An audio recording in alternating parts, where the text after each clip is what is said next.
So I'd like to talk a little bit about the heart wall again.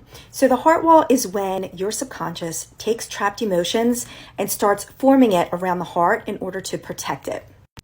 Just like we cover our ears if something's too loud, or we hold our nose if something doesn't smell right, our subconscious protects our heart by putting trapped emotions around it if it feels like it's going through too much grief or too much stress. And recent research has found that our hearts produce 60 to 1,000 times more energy than our brains do, and that our heart actually has the same type of cells that our brains do. So it's almost like having two brains, like one in your head and one in your heart. The heart has 40,000 sensory neurites, and they found that those 40,000 sensory neurites in our heart, they can remember, they can store memories, and they have their own energy field, just like our brain. When negative energy starts forming around our heart, it makes our heart to brain signals become imbalanced. And when they become imbalanced, our heart is basically kind of shutting down and the brain is taking over. And our brains don't feel, they don't have emotion, they don't have the intuition that our hearts do. So when the brain takes over, all those feelings kind of shut down.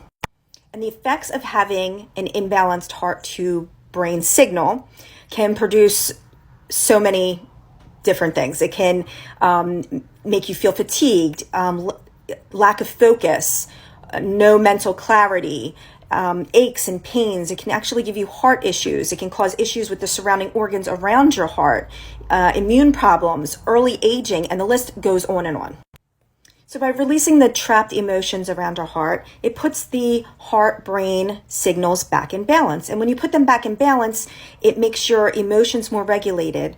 It boosts your immune system. It can make you feel like you have more mental clarity. You're more focused.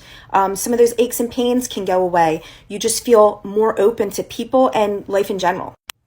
If you're on a self-help journey and you're putting the work in, you're doing the therapy, you're taking the medications, you're doing the shadow work, or whatever your road to recovery looks like for you, you need to not only address your brain, but you need to address your heart as well. So if you're putting all that work in and you feel like you're still stuck, you're not getting better, something just still doesn't feel right, you still feel blocked, it's probably because you haven't addressed your heart. So releasing those trapped emotions and that heart wall can maybe do the trick for you. And almost all adults, because life is stressful, let's be real, have a heart wall. So let's get rid of that heart wall.